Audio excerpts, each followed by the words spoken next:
వశిష్ఠ రావడంతో ఆ ఏరియాలో ఉన్న లైట్స్ అంతా ఆఫ్ అయిపోయాయి. అందరూ ఏమైందని కంగారు పడుతున్నా టైంలో వీళ్ళిద్దరి మీదకే ఫ్లాష్ లైట్ ఆన్ అవ్వడంతో వన్య అని కష్టంగా తన పేరు పలికి ఆమెను అలా చూసి దబ్బున టేబుల్ మీద పడిపోతుంది యక్ష. ఆమె ముఖం మీద నీళ్లు చల్లుతాడు భరత్. సార్, నేను చూస్తుంది నిజమేనా అని అడుగుతుంది యక్ష. అంటే వన్య చెప్పిన ఆ పోల్ అతడేనా అని అడుగుతుంది యక్ష.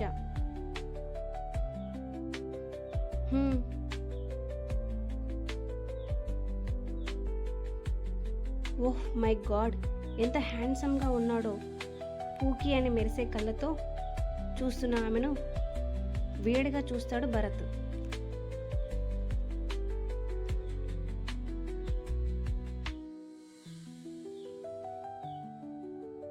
ఇంత అందమైన కత్తిలాంటోని ఎలా పోలనాలనిపించింది దీనికి? ఈ అరేంజ్మెంట్స్కి నేను ఉక్కిరి బిక్కిరి అవుతుంటే దాన్ని చూసి ఇంకాస్త ఎక్కువ హ్యాపీ అయ్యాను. నాకు కూడా ఇలాంటి కత్తిలాంటోడు తగిలితే ఎంత బాగుండో. బుగ్గల మీద చేతులు పెట్టుకొని గాల్లో చూస్తూ చెప్తుంది.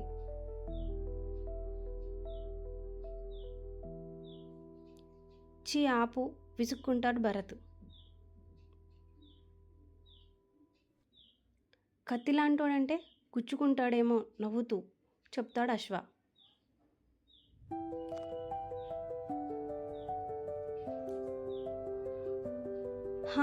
కానీ నేను ఉన్నాగా జాగ్రత్తగా చూసుకుంటా అని తను చెప్తుంటే నువ్వు నోరు మూసుకో అని కోప్పడతాడు భరత్.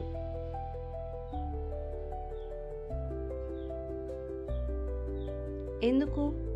ఓహ్, కారం తిన్న కాకిలా అరుస్తున్నావు. మీ ఫ్రెండ్ని చూసి నేర్చుకోండి. ఆల్రెడీ ప్రేమించిన అమ్మాయితో వాళ్ళ అన్నయ్యకి ఎంగేజ్మెంట్ జరుగుతున్నా కూడా ఎంత నార్మల్గా ఉన్నాడో అని అంటుంది తను.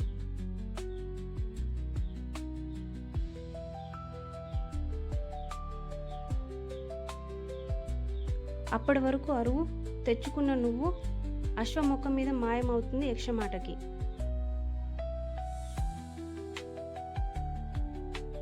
నువ్వు అసలు మనిషివేనా?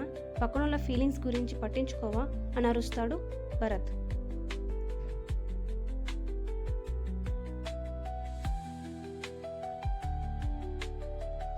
ఎందుకు పట్టించుకోవాలి నేను పక్కనున్న ఫీలింగ్స్ అని ఆయన ఫీల్ అవుతున్నాడు. నేనెందుకు ఫీల్ అవుతాను?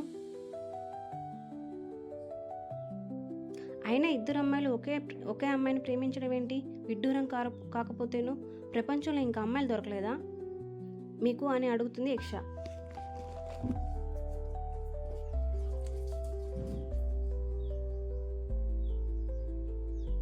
హే, ఎక్కువ మాట్లాడితే నాలుక చీరేస్తా.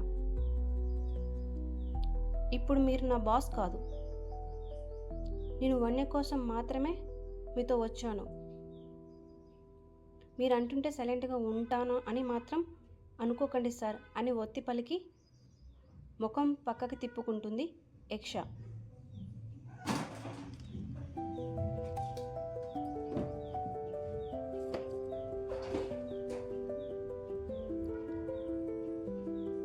లైటింగ్స్ అలా పడడంతో పాటు అప్పటి వరకు నార్మల్గా ఉన్న ఫోక్ కాస్త ఎక్కువ వస్తుంది.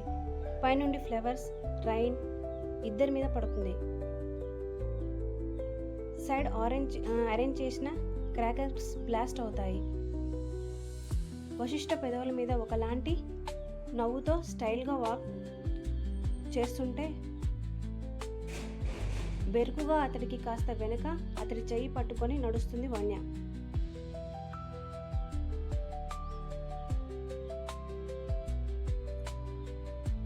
వారి మీద 100 కెమెరాలు ఫోకస్ అయి ఉన్నాయి.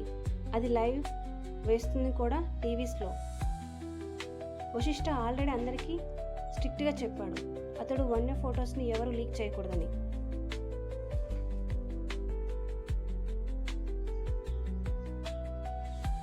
ఆమెను తీసుకొని వెళ్ళిన అతడు స్టేజ్ దగ్గర ఉన్న చైర్లో ముందు వన్యను కూర్చోబెట్టి తర్వాత అతడు కూర్చుంటాడు.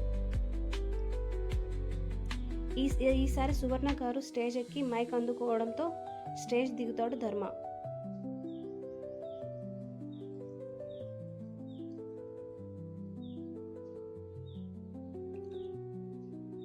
అందరూ మా ఆహ్వానాన్ని మన్నించి ఇక్కడికి వచ్చినందుకు థ్యాంక్స్. మీ అందరికీ తెలిసిందే, నా పెద్ద కూతురు జానకీదేవి, రాఘవ్ గారి కొడుకు వశిష్ఠదేవ్, అతడికి ఎంగేజ్మెంట్ ఈరోజు.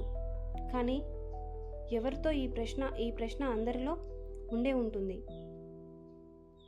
తను ఎవరో కాదు, నా కొడుకు అశోక్ దేవ్, కూతురు వర్ణాదేవి అని గట్టిగా చెప్తారు ఆవిడ.